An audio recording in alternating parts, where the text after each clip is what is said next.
Պետական պարտքը մարտի 31-ի դրությամբ կազմում է 5 տրիլիոն 318 միլիարդ դրամ, 4,4%-ով ավելի, քան նախորդ տարվա դեկտեմբերի 31-ին էր։ Դոլարով արտահայտված պարտքը նույն ժամանակահատվածում աճել է 5,8%-ով։ Այս մասին հայտարարել է ֆինանսների նախարար Վահե Հովհաննիսյանը։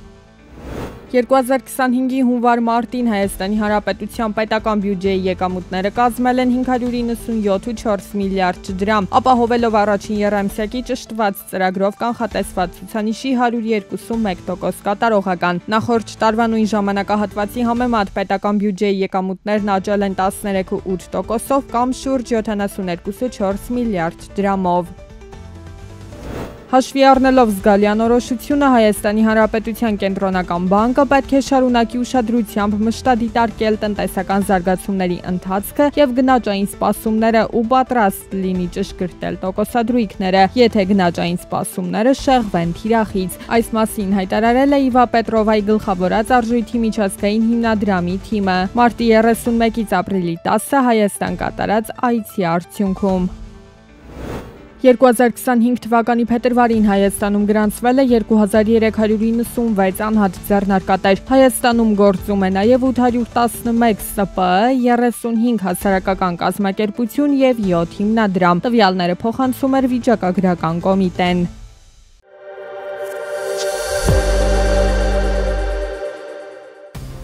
Ուկրաինայի եւ Միացյալ Նահանգների միջև օգտակար հանածոների վերաբերյալ գործարքի ֆինանսական օգուտները կարող են ստացվել ավելի քան 1 տասնամյակ անց։ Պատերազմից տուժած երկրում նոր հանքավայրերի մշակման բազմաթիվ խոչընդոտների պատճառով, գրում է Reuters-ը։ Ներդրողները կարող են դժկամությամբ գումարներ դնել մի երկրում, որտեղ ենթակառուցվածքները ոչնչացվել են ռուսական ներխուժման հետևանքով, իսկ անվտանգությունը երաշխավորված չէ։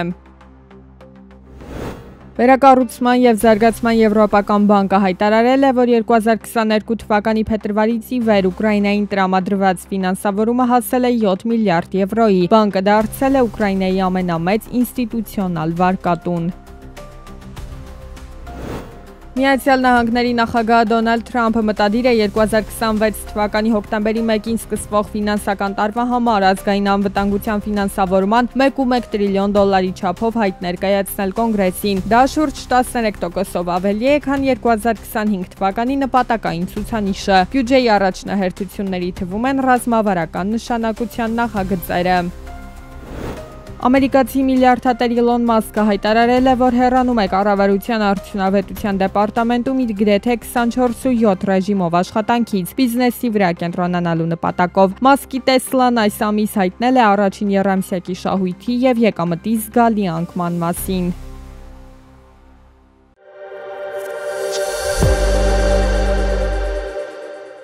Այս տարվա առաջին եռամսյակում Հայաստանից արտահանման անկումը 61,8% է եղել, հունվար-փետրվարի համեմատ նվազելով 2,6%-ով։ Վիճակագրական կոմիտեի տվյալներն են փաստում այդ մասին։ Տնտեսագետների կարծիքով արտահանման նվազումը պայմանավորված է ինչպես ոսկու վերաարտահանման նվազմամբ, այնպես էլ մյուս ապրանքների արտահանման անկումներով։ Հիմնականում դա պարված է նրանով, որ արտահանման ոսկի հսկայական քանակի արտահանվում էր նախորդ ժամանակներում Արաբական Էմիրություններ, Թուրքիա, Չինաստան։ Հիմա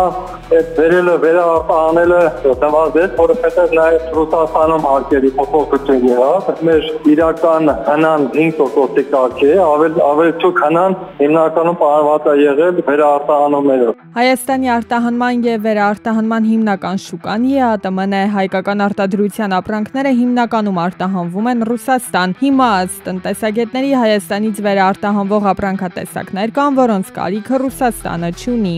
Մեր արտահանման մեջ մեծ ծավալներ են գրավում դեպի Ռուսաստան գնացող մոբիլ հեռախոսները, լվացքի մեքենաներ, կենցաղային սարքեր, փոշետտիչներ, որոնք որ դրսից բերվում վերաարտահանվում են։ Հիմա Ռուսաստանը աչքանաբար իր սեփական արտադրություններն է զարգացնում։ Ինչ քայլեր կարող են փոխել ստեղծված վիճակը։ Առաջինը տնտեսական նոր ճյուղերի ստեղծում, գործարկում, դիվերսիֆիկացիա ապրանքների եւ տնտեսական ճյուղերի, եւ երկրորդը արկա արտադրանքների պարագայում միջազգային սերտիֆիկացման լուծում, սերտիֆիկատների ստացում, որպեսզի հնարավոր լինի արտահանել այն երկրները, որոնք այդ սերտիֆիկատների դեպքում են միայն թույլատրում։ Հիշեցնենք, կառավարությունը 2025-ին 5.6% տնտեսական աճ է կանխատեսել, 2024-ին այն 5.8% էր։ Վերլուծաբանների դիտարկմամբ, եթե արտահանման անկման միտումը շարունակվի, նախապես հայտարարված տոկոսային կետը ևս կարող է փոփոխությունների ենթարկվել։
ՄԱԿ-ի Պարենի համաշխարհային ծրագիրը Եվրասիական կայունացման և զարգացման հիմնադրամի աջակցությամբ նպաստելու է ջրային ռեսուրսների կառավարման բարելավմանը Հայաստանում։ Նոր նախաձեռնության միջոցով կվերապատրաստվեն ավելի քան 125 աշխատակից 15 ջրօգտագործող ընկերություններից, ինժեներական, իրավական, մարդկային ռեսուրսների, ֆինանսների և գնումների ոլորտներում։